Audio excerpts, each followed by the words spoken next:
네, 헌법재판소가 오늘 주요 사건들을 함께 논의하는 종합평의를 여는데요. 이 자리에서 윤 대통령 사건뿐 아니라 한덕수 총리 사건 등도 다 같이 살펴볼 걸로 보입니다. 두 건 모두 다음 주 선고 윤곽이 나올지 관심입니다. 헌법재판소 연결합니다. 이채연 기자. 네, 헌재 재판관들은 통상 금요일 여러 안건을 논의하는 평의를 여는데 오늘도 윤 대통령 탄핵 심판 관련 집중 수기가 종일 이어질 걸로 예상됩니다. 종합평의인 만큼 한덕수 국무총리, 최재해 감사원장, 또 박성재 법무부 장관 탄핵 사건들도 함께 의견 교환에 나설 걸로 보이는데요. 헌재는 평의 내용과 과정을 일체 비공개에 붙이며 변론 종결 10일차까지도 한 번의 브리핑도 없이 치열한 숙고를 이어가고 있습니다. 이번 주 마지막 평의인 오늘 얼마나 재판관들 의견이 일치되냐에 따라 다음 주 결론이 날 수 있는 탄핵 사건들 선고일이 가늠될 걸로 보입니다.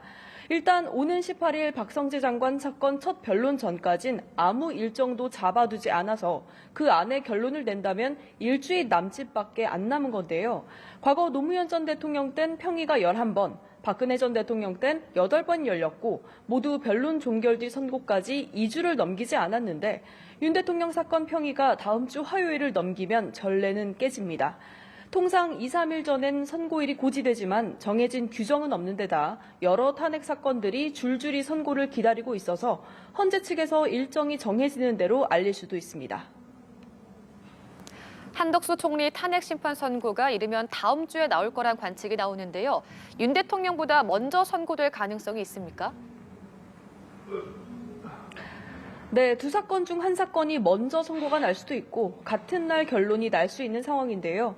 검찰이 한 총리 관련 국무위원 참석자들 10명의 수사 기록 제공을 거부하면서 곧바로 선고 수순으로 가지 않겠냐는 관측이 우세합니다. 국회 측은 오늘 재차 수사 기록을 받아달라며 헌재에 의견서를 내기도 했는데요.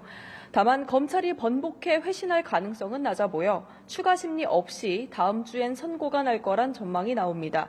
여기에 대통령 사건처럼 사안의 중대성도 크고 한 총리 사건이 대통령 심판과 겹치는 점도 있어서 두 사건 결론이 같은 날 나올 거란 예측도 있습니다. 하지만 재판관들 의견이 크게 엇갈릴 땐 둘 중 하나는 결론이 더 늦게 나올 가능성도 배제할 순 없습니다.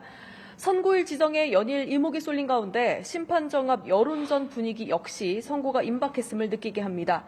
탄핵 반대 단체들이 연일 헌재를 압박하며 릴레이 기자회견을 이어가고 있고 탄핵 찬성 측 단체들의 회견과 집회도 계속되고 있습니다. 선고 당일 경찰이 가포비상 발령에 특공대 투입까지도 검토 중인 상황인데 재판관 신변 보호도 한층 강화될 걸로 보입니다.